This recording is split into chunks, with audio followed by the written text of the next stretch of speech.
মঙ্গলবার না বাজার? হ্যাঁ মঙ্গলবার। এই জন্য বেনাপোলে ট্রেনে জানি না, তো চলে গেছে। আপনার বাসায় কি আপনার আছে কে কে? কেউ নাই? না, কেউ নাই না। তো ওখানে বেনাপোলে কি ভাই ছিল, ভাইটা থাকতাম, ভাইটা তো মরে গেছে। ভাই মারা গেছে। এখন ওই বেনাপোলে কি আপনার বাসা আছে? হ্যাঁ, একটা বাসা আছে, এক কাঠা জমি আছে, সেটা ঘরটা পড়ে যাচ্ছে, তা চলে আসে। আচ্ছা, দাঁড়ার ঘর ওইতে খাইয়ে ফেলেছে। ওইতে খেয়ে ফেলেছে। তো থাকার মতো একটা আস্থানা আছে আর কি। এখন এই স্টেশনে আসি, এখানে আপনার ট্রিটমেন্ট খরচ কিভাবে চালান? ট্রিটমেন্ট খরচ কেউ দেয় না। দেয় না? না,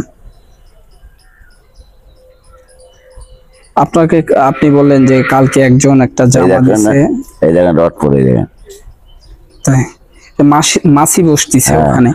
ওখানে যদি মাছি পড়ে তো ঘা হবে। তো আপনি ট্রিটমেন্ট করছেন কোথায়?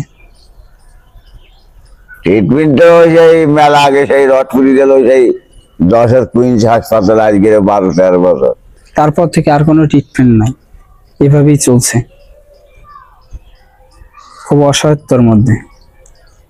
যাই হোক, আমরা আসছি এসো মানুষের পক্ষ থেকে, ঠিক আছে? আমরা মানুষের আসলে দুঃখের কথাগুলো শুনি এবং আমাদের এখন খুব কষ্টের যাবজ্জীবন যায় বাবা। আমরা আমাদের পক্ষ থেকে যতদূর পারি ততদূর সাহায্য করি। আসলে আমাদের সংগঠনটাও অত বড় না, কিন্তু চেষ্টা করি। আমি কোনো নেশা ভাম করিনি, কোনো বিড়ি সিগারেট খাইনি, আচ্ছা, কোনো পান বিড়ি খাইনি। আচ্ছা, না আপনাকে দেখলে বোঝা যায় যে আপনি কোনো কিচ্ছু খাইনি। নেশার মধ্যে। তারপরে আমার দাঁত সব নষ্ট হয়ে গেছে, দেখেন। হ্যাঁ, আমি চিবুতেও পারে না, কোনো কিছু খাইতে পারে না। আচ্ছা, এখন কথা হচ্ছে যে আপনাদের কথাগুলো আমরা শুনি। একটা লুঙ্গি ছেলে লুঙ্গি, একদিন একটা লুঙ্গি লোকের কাছে লাঠি বগলায় দিয়ে পয়সা চেয়েছি, এনে একটা লুঙ্গি কিনলাম 280 টাকা দিয়ে। আচ্ছা, এখানে শুয়েছিলাম, সে লুঙ্গিটা নিয়ে গেছে। এরকম হয় স্টেশন থেকে একজন তা নিয়ে যায় এভাবে। আচ্ছা, যাই হোক, আপনার কথাটা শুনে আসলে আমরা এরকম মানুষের কথাগুলো শোনার জন্যই আসি, যে আসলে আপনাদের জীবনটা কিভাবে কাটাচ্ছেন।